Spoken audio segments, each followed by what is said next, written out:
just an app, it's a community. Download the RAV app today. Find it in the App Store and Google Play.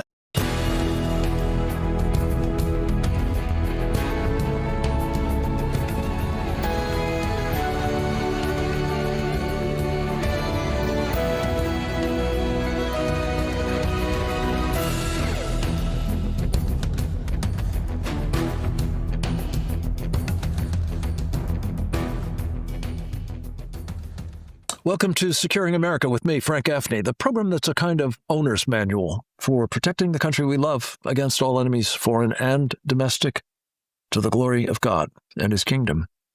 We're going to be talking about part of the kingdom that is south of our border, primarily. The matter of hemispheric security is top of mind for the Trump administration, and we're going to talk about two places in particular of interest and concern. The first is Venezuela. Venezuela, of course, the President of the United States saw fit to extract the longtime dictator, Nicolas Maduro, and his wife in connection with drug trafficking criminal charges in this country. He is now awaiting trial in the United States. He is also still, I imagine, running things in a fashion, at least through his proxy, Delcy Rodriguez, the former vice president, now the acting president of Venezuela. And the question is, how different are things on the ground there? And will we see both a very important transformation of the energy production of Venezuela? It has the largest deposits of oil and gas in the world, but it has not been able to gain access to them for quite some time, thanks to the incompetence of the Maduro regime. In addition, we have the question of whether or not there will be a transition politically or not, and if not, what will the fate of the Venezuelan people be at the hands of the criminal cartel that is doing business as the government of Venezuela? All of these are pregnant questions.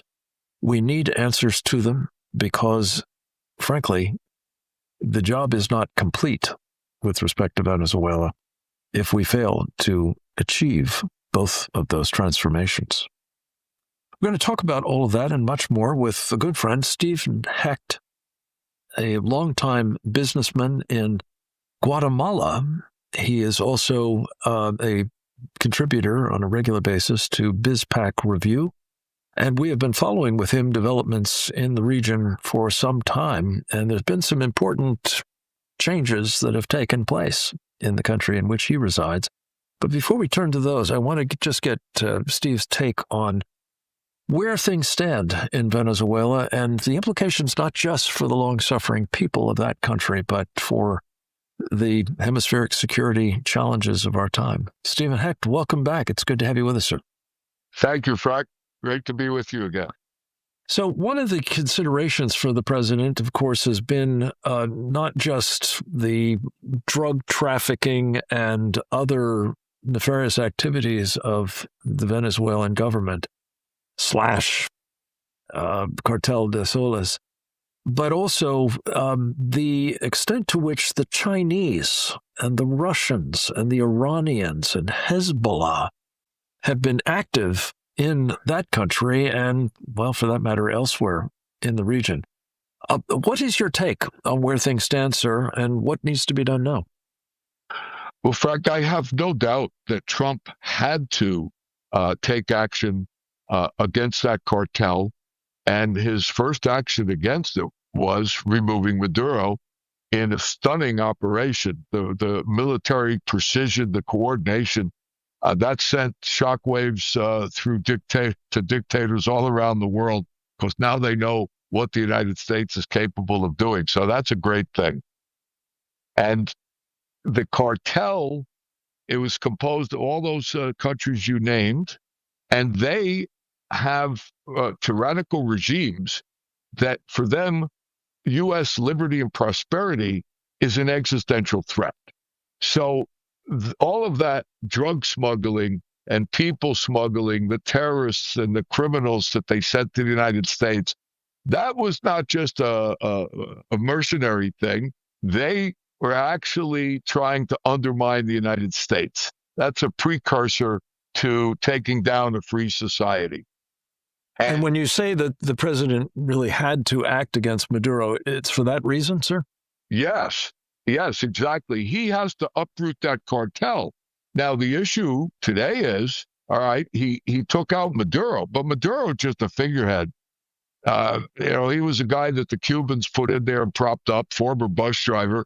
And all of the infrastructure of that cartel is still there. Now, our government, Trump, is controlling that through essentially coercion, military might. You do what we say or you're in trouble. And Delcy Rodriguez, she's worse than Maduro. She's committed leftist. I think her stepfather was Carlos the Jackal. And so she will undermine Trump anytime, anything moment that she can. So that means they have to control her in every sense of the word. And then you have all of the other heads of that thing, Cabello and Padrino, and they control forces that are frankly armed and dangerous. And so it's a delicate balance there. And it one way or another, whether he does it well or whether he doesn't do it well, Trump could have problems in Venezuela. It's not going to be easy to control.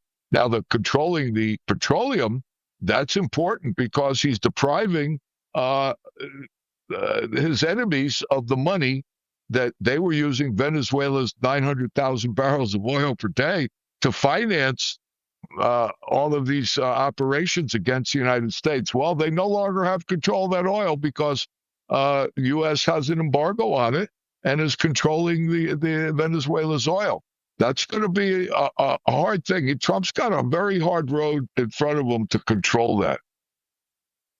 So, Steve, when you're saying that the control of the oil is particularly hard because the cartel operatives are still in place, you've also said that Trump is using military threats to essentially coerce them into better behavior, including, giving the United States 50 million barrels of Venezuelan crude. So where do you come down on this? Is this just a work in progress? We'll see how it all sorts out, or is Trump actually effectively controlling the government after all? Well, I think it's a work in progress. And that because there's no question that cartel wants to survive. And they have agents inside the U.S. government.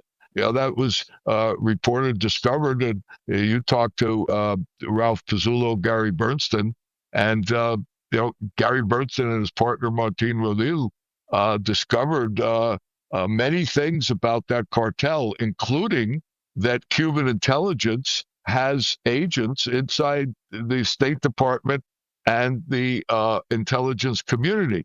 And those people will be trying to confuse Trump and, Delcy Rodriguez. I mean, she's not a friend of the United States. Nobody there is a friend of the United States that's in power. Let me ask you about his options. We had, the Nobel Peace Laureate Machado here in the United States last week. Is there a way to empower her? Is that even a good idea at this point? I would imagine Trump could do pretty much whatever he wants with Venezuela, considering the military might of the United States and the intimidation and the way he extracted Maduro. Now, if he wanted to put in, opposition, I mean, Maria Corina Machado has legitimacy for sure, but could she actually control what's going on there? Well, she says she can. That's the rub. Could she even survive very long? Is an open question, exactly. I guess. Hold the thought. Steve will be right back with more. We're going to talk about, among other things, Guatemala next. Stay tuned.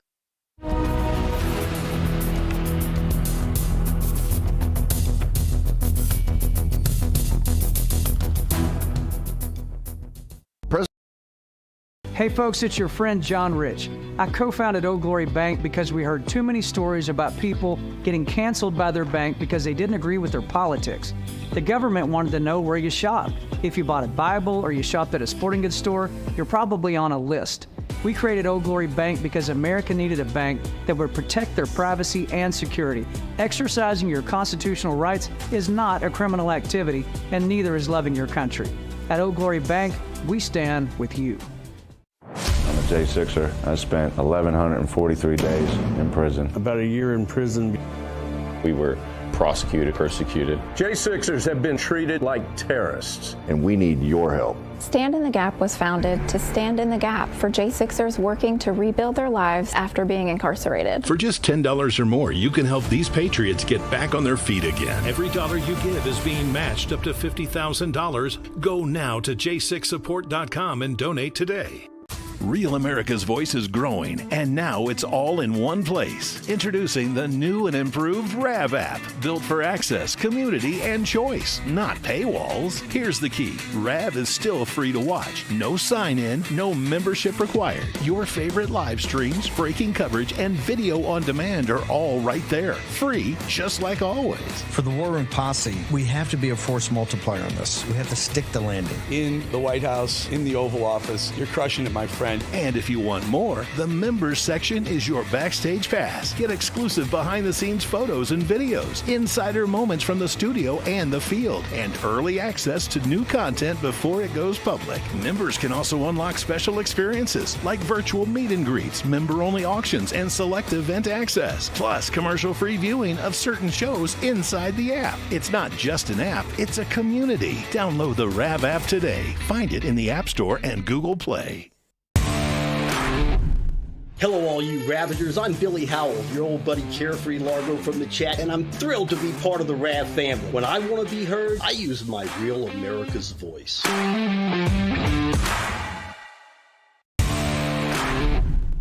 Hey, this is SEAL Team from Missouri. I like Real America's Voice because it's real news for real people, and it's real good.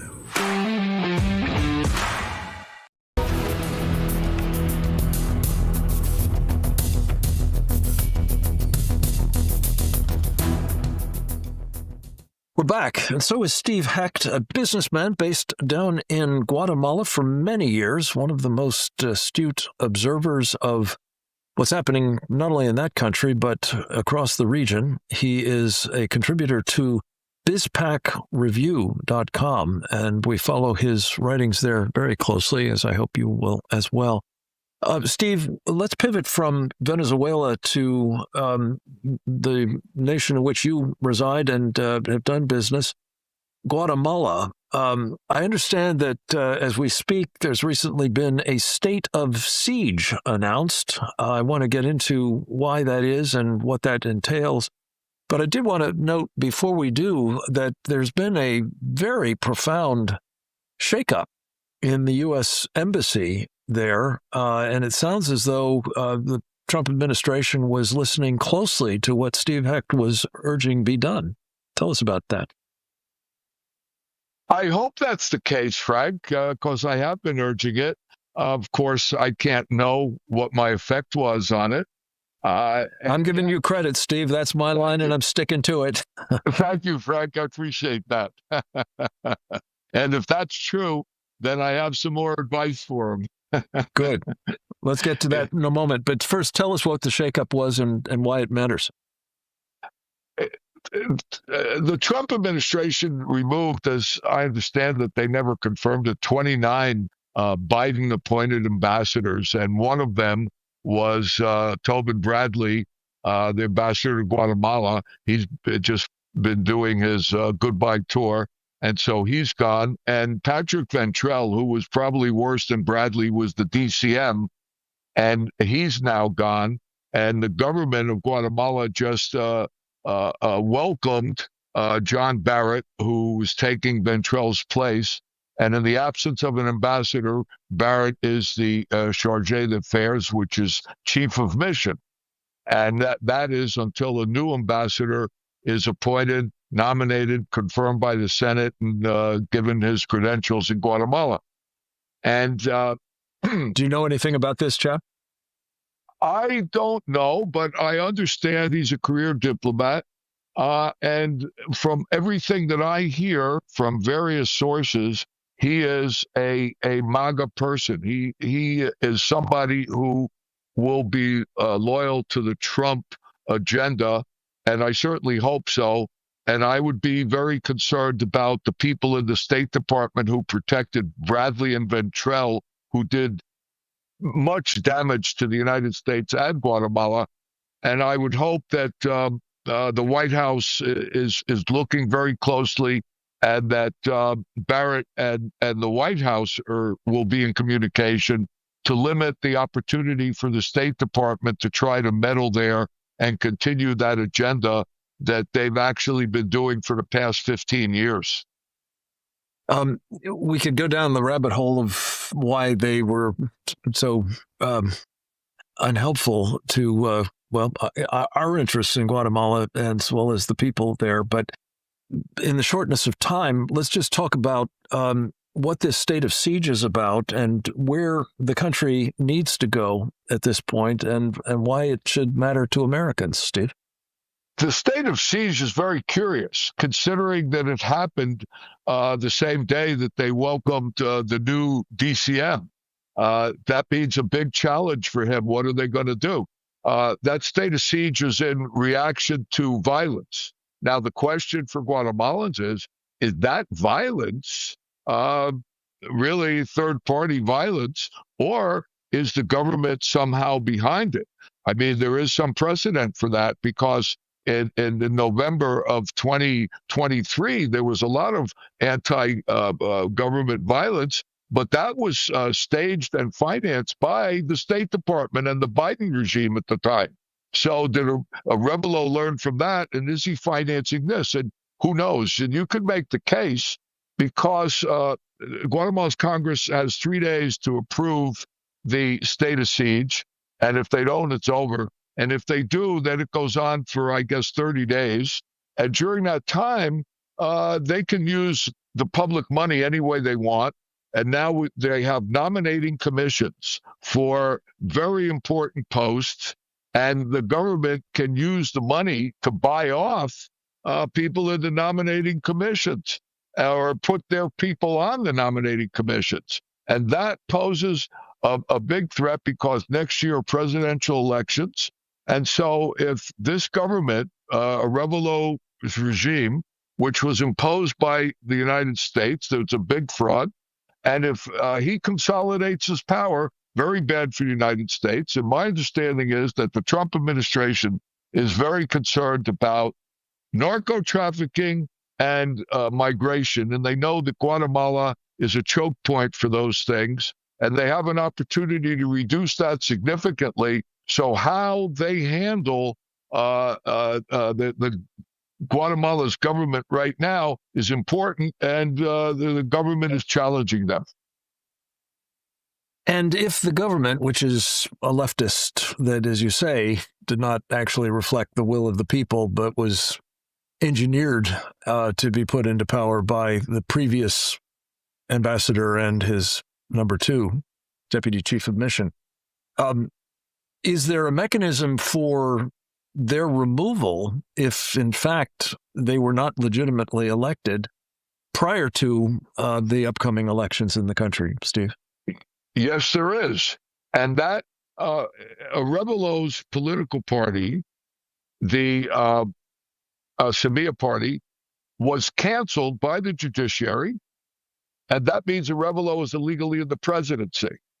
And they have not applied the law, the judiciary has not applied the law to Rebelo because of the intimidation of the judiciary by the former ambassador and former DCM of the United States. And of course, they intimidated private sector leaders also. So now, if Barrett comes in and he makes it very clear to all Guatemalans, and especially to the government and to the magistrates of the High Court, that the United States stands for the rule of law, then it's quite possible that those magistrates could change their illegal rulings and and then remove Arevalo as president, in which case Guatemala's Congress would have to appoint a president who would essentially finish out Arevalo's term, because there are elections next year in June.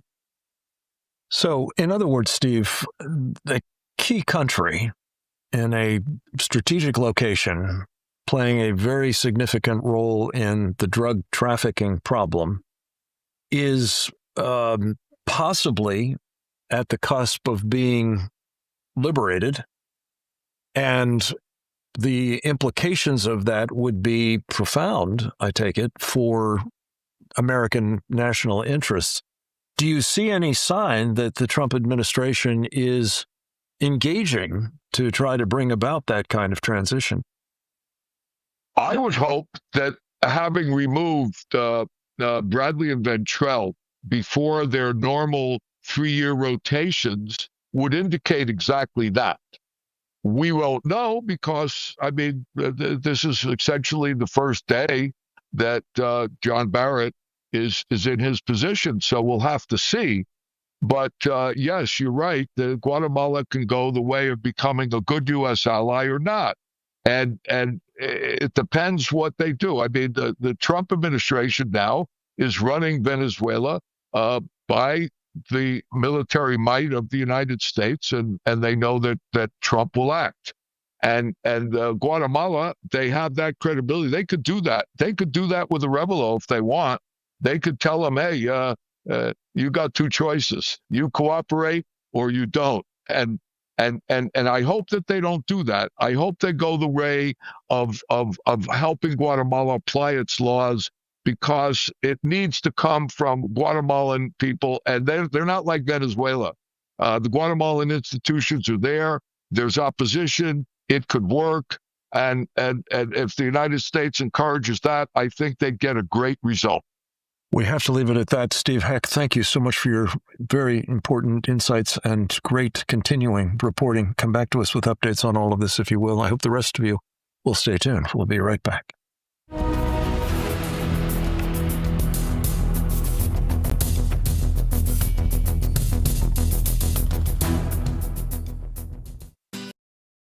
Hey folks, it's your friend John Rich. I co-founded Old Glory Bank because we heard too many stories about people getting canceled by their bank because they didn't agree with their politics.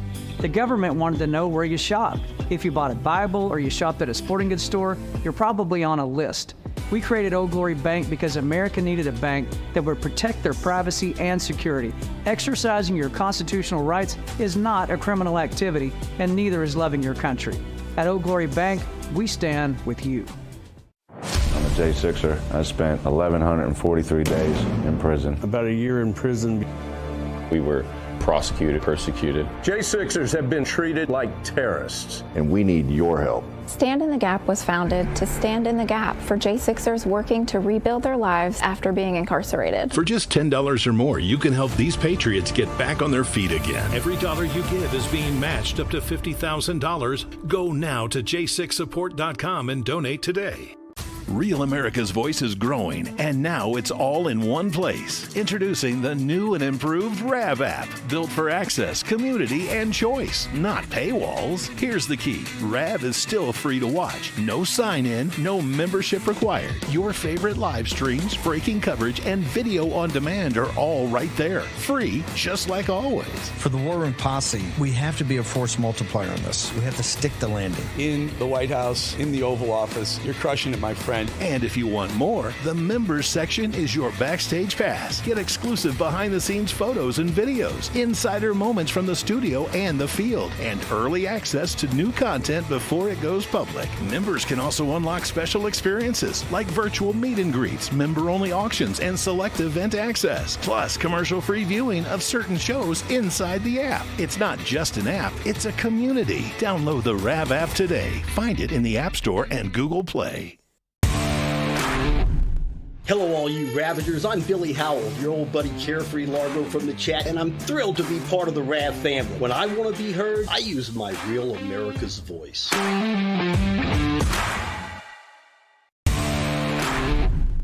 Hey, this is SEAL Team from Missouri. I like Real America's Voice because it's real news for real people, and it's real good.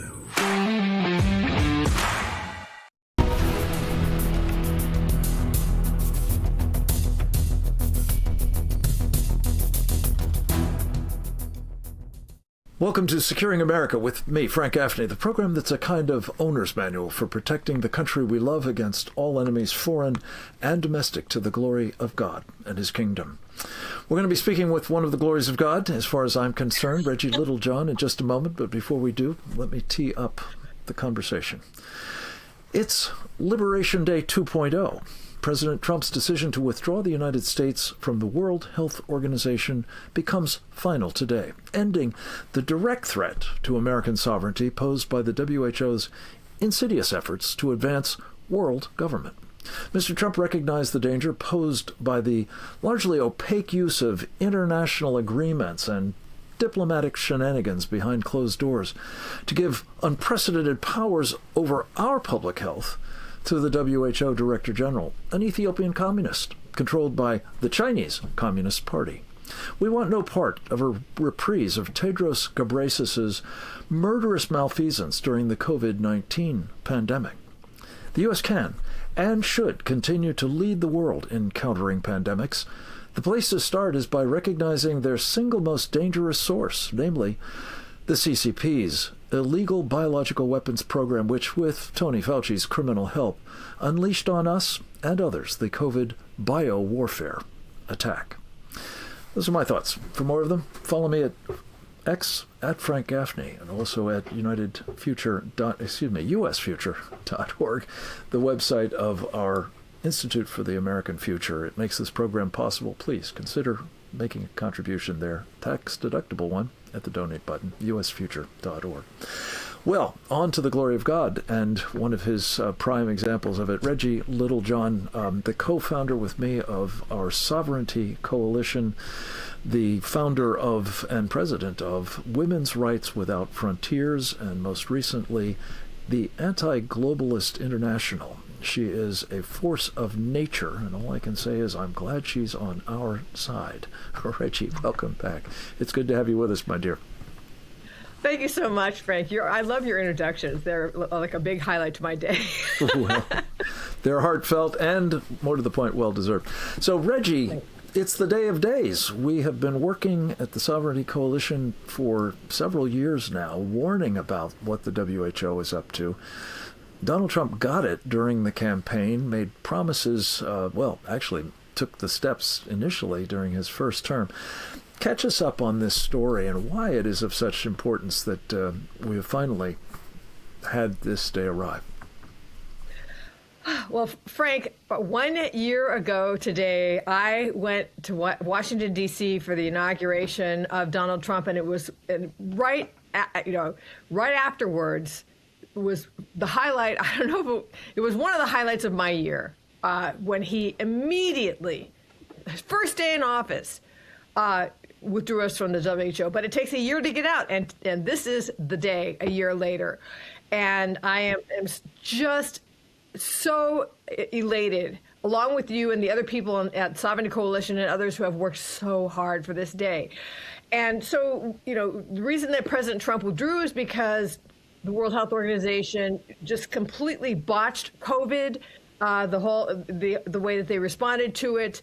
They followed the lead of the Chinese Communist Party in ways that really hurt the world, such as denying early on that there was any kind of that it was not transmissible, which enabled people to fly from Wuhan all over the world and infect the world. Then they followed the China model of mask mandates, vaccine mandates, lockdowns, all of that. And what it did is it did not help the pandemic, but what it did is it crashed the economy of the world. And so Donald Trump says, you know what? We don't need this. We have our own scientists. We know how to evaluate a pandemic. We know how to respond to it. And we don't need the World Health Organization telling us what to do. So I am thrilled, and he and Secretary Kennedy together want to establish bilateral relationships with other countries, that we are going to support each other, in case of a pandemic with our medical knowledge, possibly with vaccines and therapeutics if those are appropriate.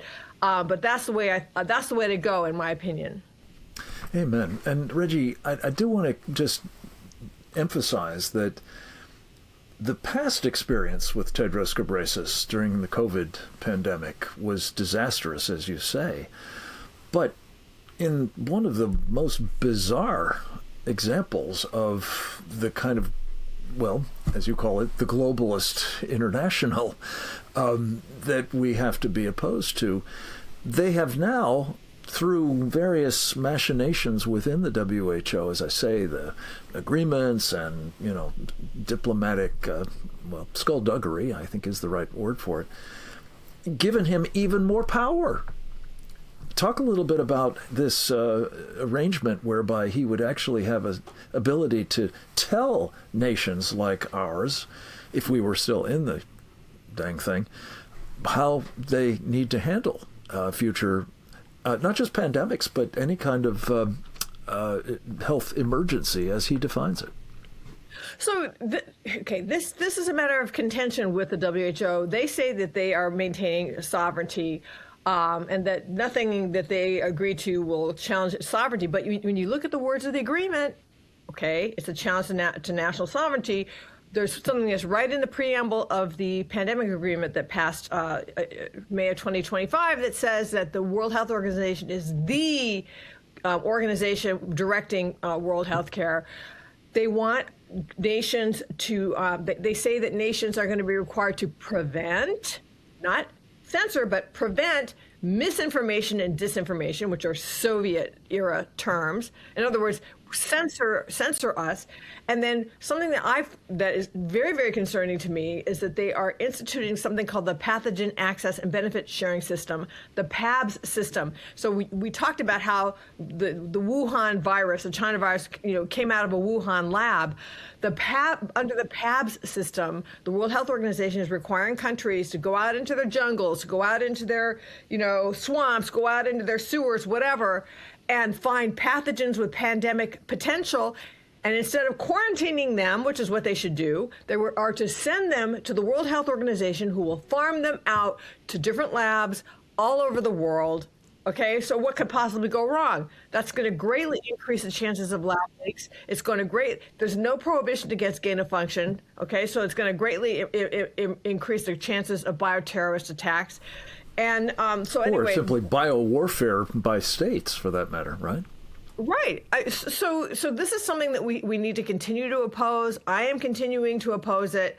I'm going to be, opposing this hopefully worldwide in a campaign, because the PAB system is going to be coming up for a vote in May of 2026 this year. And at the World Health Organization again. Every year, every May, they have something called the World Health Assembly in Geneva. And we need, and that the PABS annex to the pandemic agreement is coming up for a vote, or it's supposed to come up for a vote. Yeah. Has it been finalized, Reggie? I was a little unclear where that stands. No. Okay, so as of several days ago, which is the last time I looked, it has not been finalized. It has the last public draft that they sent out was last October. Okay. I think that this, I hesitate to say because they're so lawless, but I'm hoping that this is boding well, that there's enough, struggle within the committee that's trying to come up with a draft. But the struggle is not in the areas that you and I would want it in. It's not like we shouldn't be sending out these pathogens to labs. It's more like the countries that provide the pathogens should be compensated more. It's a struggle between the developed nations and the developing nations about how much the developing nations might get paid for pathogens, how much the developed nations will not keep intellectual property rights to to their vaccines and other therapeutics, so that, I mean, that's where the struggle is. It's not where we belong. This is the classic socialist, redistribution of wealth that is endemic in these international organizations and global governance. Reggie, before we run out of time, I did want to ask you about one other thing that I'm hoping will be a result of our withdrawing from the World Health Organization is, and you've been at the very forefront of warning about this, it has been working feverishly to try to get every man, woman, and child on the planet a digital ID, or an ID of some kind that would ultimately become a digital ID. Your concern is that that is a very important sort of infrastructure building step towards something like the Chinese Communist Party's social credit system. Talk us through what that's about, the danger that it represents quickly, and, are we now going to be spared that fate, do you think? No. The short answer to the question is no, we're not going to be spared that fate, just by U.S. withdrawing from the WHO.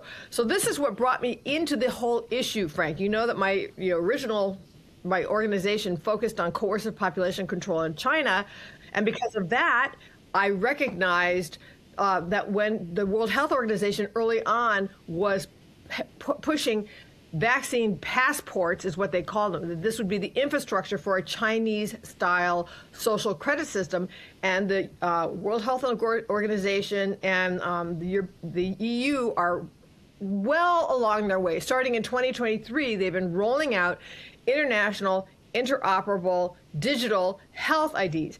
And these digital IDs, they're being massively rolled out, at the pretext of which is health. We need to keep track of everybody's health. We have to keep track of everybody's vaccination status. But the reason I say that even if we withdraw from the World Health Organization, it's not going to stop these the world from becoming subject to these digital IDs, because that's just one pretext. Another pretext is you need a digital driver's license, or another pretext is everybody needs a digital ID in order to stop immigration. It's basically the globalist infrastructure is trying to figure out what is going to stick, people are going to how to skin the cat, as they say. Exactly. Yeah. And among those driver's licenses, of course, are real IDs in our country. Reggie, you have to come back and talk much more about this. This is a very, very serious, abiding problem. And so congratulations on the victory today. And let's gird our loins for the next fights ahead. God bless you, my dear. Come back soon. Stay tuned, folks. We'll be right back soon.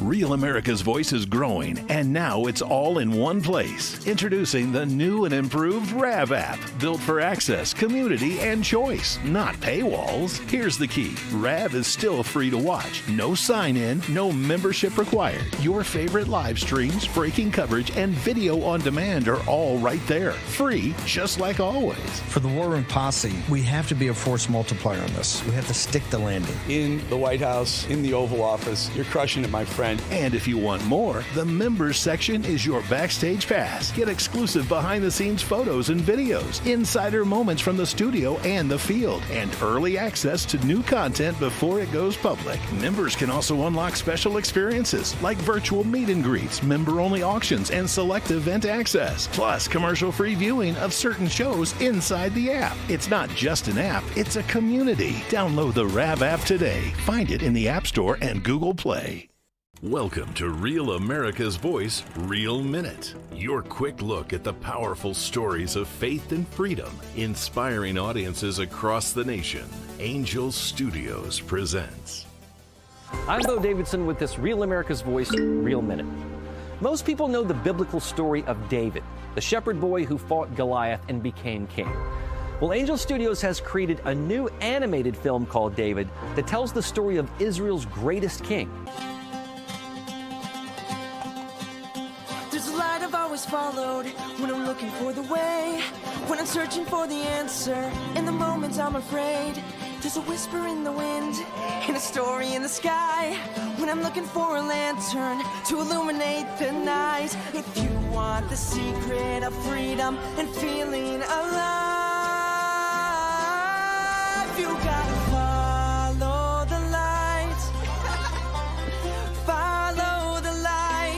For those who love great animated classics like The Lion King and Prince of Egypt, David is an awe-inspiring animated musical that depicts David as a spirited boy who fought lions, giants, and even betrayal, depicting how one boy's faith could lead him to be king of Israel. David will be released in theaters just in time for Christmas on December 19th, but your family can get a head start by watching the prequel to the film, Young David, which is streaming exclusively right.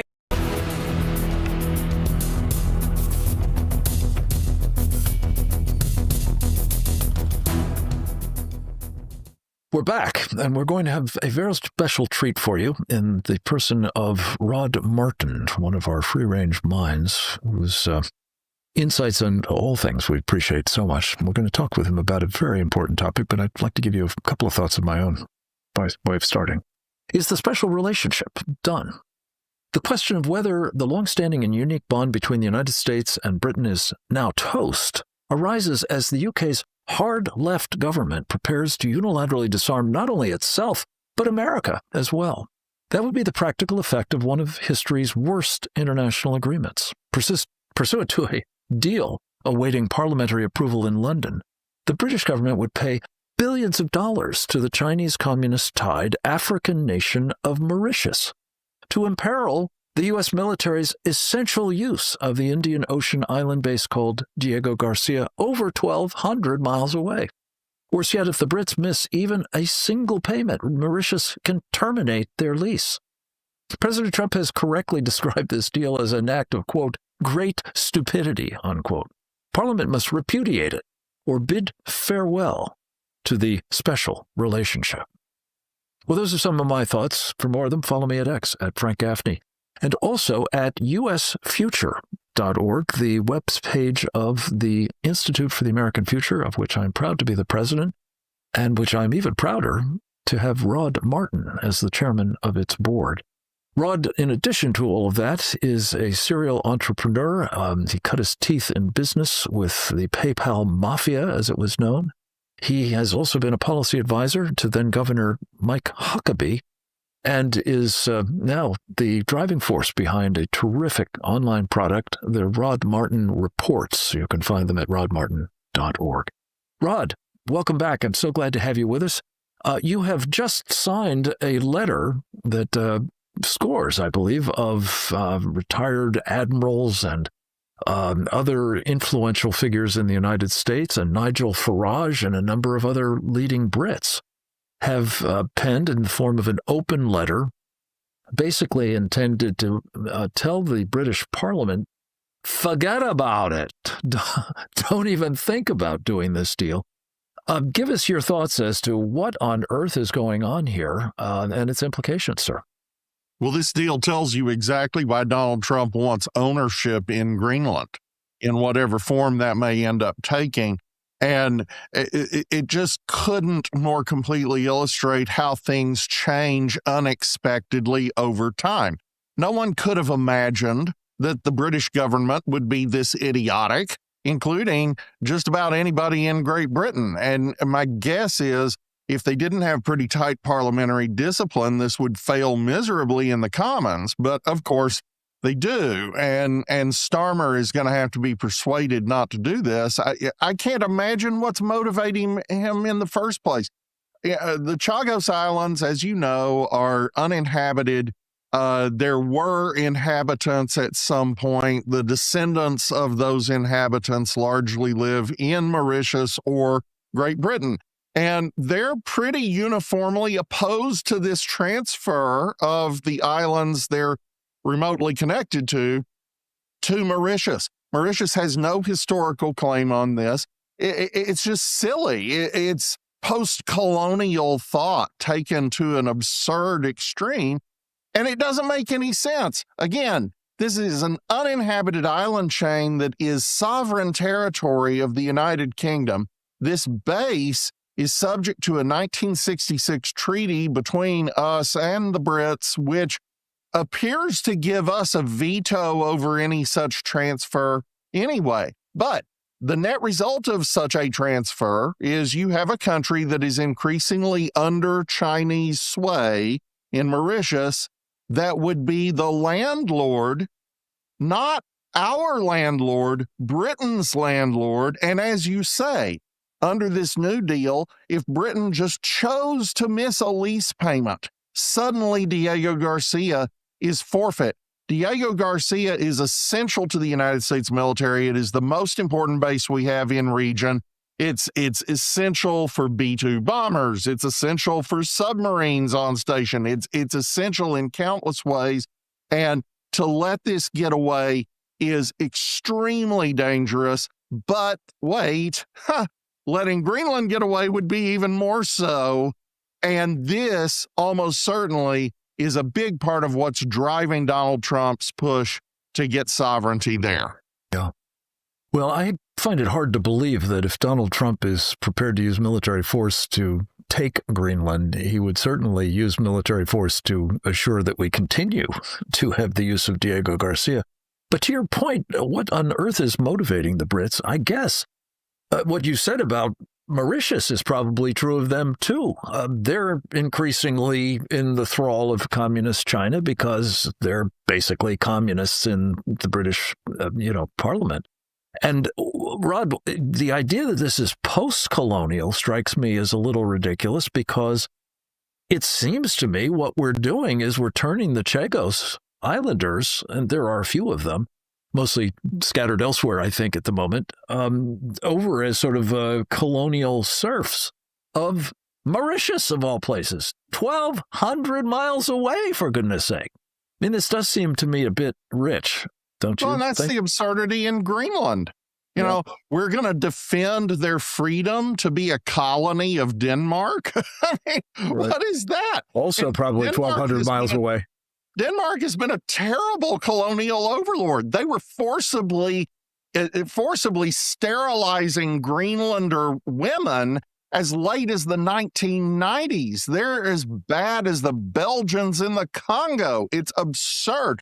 And likewise here, Mauritius isn't a good place. That's not some place you'd want to be a part of. And of course, none of these Chagosians actually live in the Chagos. So their tie to this is somewhat remote. And yet, if you actually wanted to decolonize, the right answer would be create an independent Chagosian state and encourage these people to move back and give them some money to construct cities and stuff. But of course, they're not going to do that. Of course, they're going to do something absurd because, as you have rightly identified, Great Britain pretends to still be a free country and our closest ally. But under Keir Starmer, it is absolutely as far down the road to serfdom as you can get. It is a socialist state. It bans free speech and jury trials. Rod, we have to take a break. The worst of it is China will get our base if this plays out as planned. Yes. Unacceptable. Rod Martin is in the house. Stay tuned. We'll be right back for more.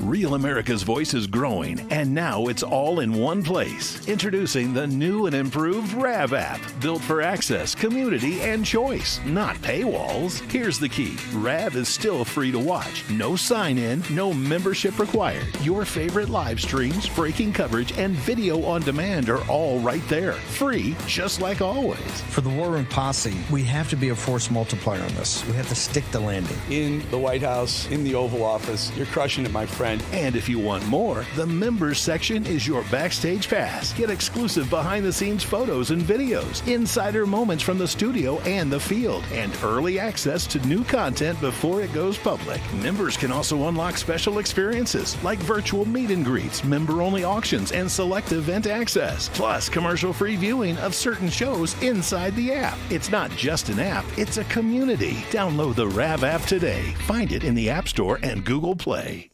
Welcome to Real America's Voice, Real Minute. Your quick look at the powerful stories of faith and freedom, inspiring audiences across the nation. Angel Studios presents. I'm Bo Davidson with this Real America's Voice, Real Minute. Most people know the biblical story of David, the shepherd boy who fought Goliath and became king. Well, Angel Studios has created a new animated film called David that tells the story of Israel's greatest king. There's a light I've always followed when I'm looking for the way, when I'm searching for the answer. In the moments I'm afraid, there's a whisper in the wind and a story in the sky. When I'm looking for a lantern to illuminate the night. If you want the secret of freedom and feeling alive, you gotta follow the light.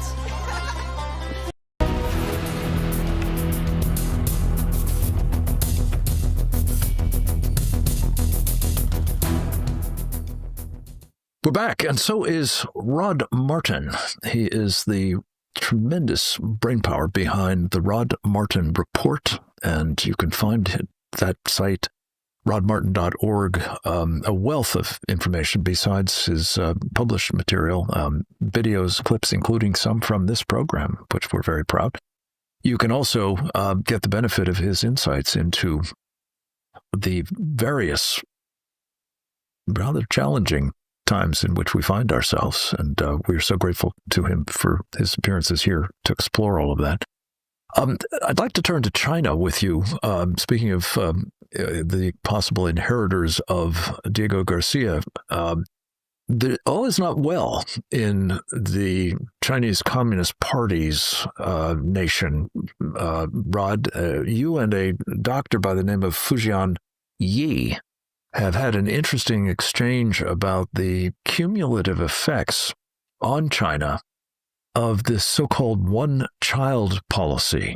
It was practiced assiduously and enforced, extremely brutally for decades, but it's been thrown over the side in favor of two-child and three-child, and now just as many children as you could possibly have. But it sounds as though it's too late. Tell us about what's going on there and its implications. Well, it is too late. And Yi has done tremendous work on this. He's a senior scientist at the University of Wisconsin-Madison. But of course, he's Chinese and doesn't even speak English that well. He writes it beautifully. He wrote one of the top 100 books of the last decade in China, Big Country, Empty Nest, on exactly this topic. And it was initially banned by the communists, but later it was published and they started acknowledging the problem a bit. The one-child policy put them on a path to an unmitigated train wreck. It turns out that to maintain your country, you actually have to replace yourselves. I know, crazy, isn't it? And the total fertility rate you need for that is about 2.1, which is to say the average woman needs to have 2.1 children for the country to just maintain its current population.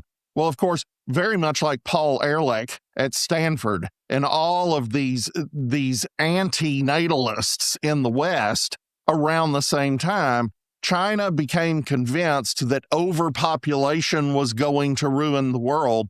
And they imposed this one-child policy starting in the late 70s in earnest in 1980 that forced women to have no more than one, and in fact forced abortions on millions of them over a great many years. It's one of the great humanitarian disasters of all time, and the net result is they don't have enough kids.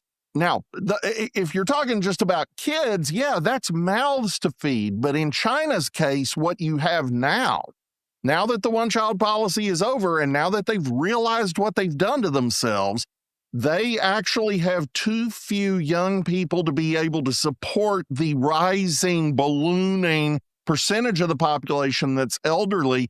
That's only going to intensify over the next 25 years. It is absolutely irreversible at this point, and the propaganda worked. Young women in China don't want to have babies, even when the government encourages them to do it.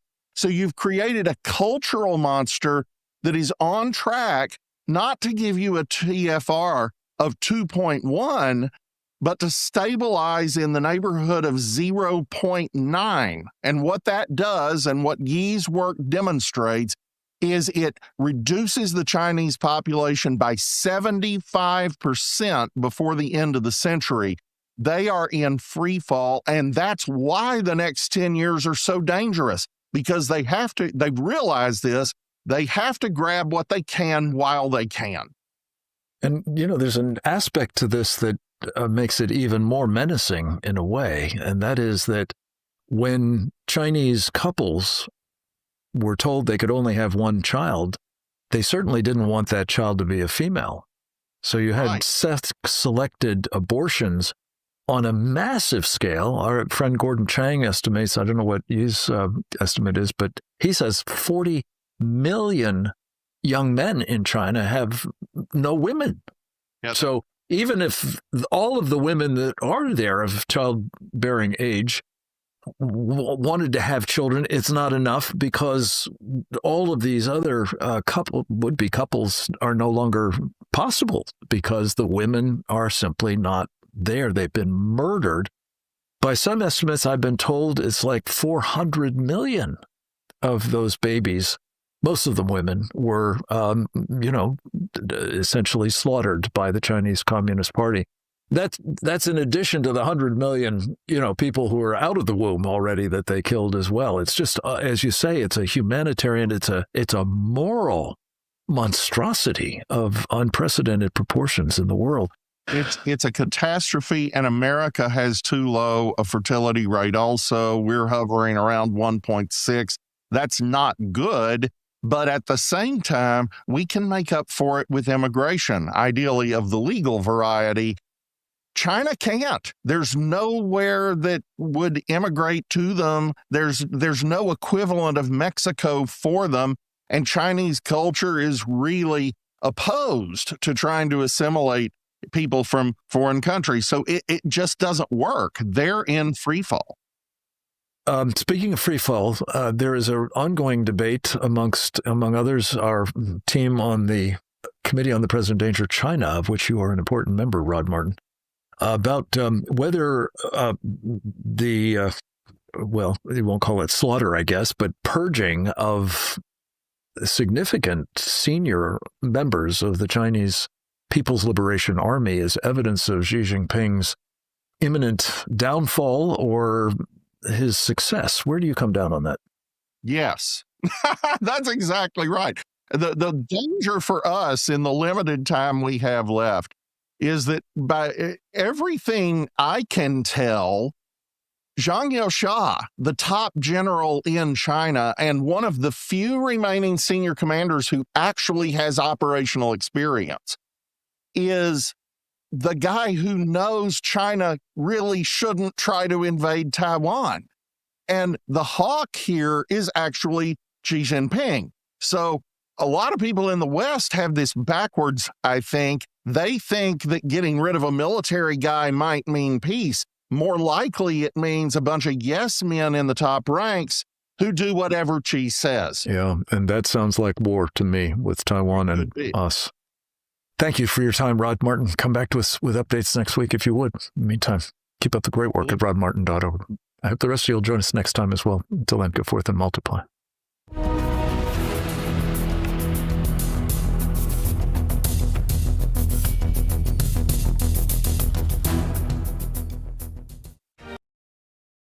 Real America's Voice is growing, and now it's all in one place. Introducing the new and improved RAV app, built for access, community, and choice, not paywalls. Here's the key. RAV is still free to watch. No sign-in, no membership required. Your favorite live streams, breaking coverage, and video on demand are all right there. Free, just like always. For the War Room Posse, we have to be a force multiplier on this. We have to stick the landing. In the White House, in the Oval Office, you're crushing it, my friend. And if you want more, the members section is your backstage pass. Get exclusive behind-the-scenes photos and videos, insider moments from the studio and the field, and early access to new content before it goes public. Members can also unlock special experiences like virtual meet and greets, member-only auctions, and select event access, plus commercial-free viewing of certain shows inside the app. It's not just an app, it's a community. Download the RAV app today. Find it in the App Store and Google Play.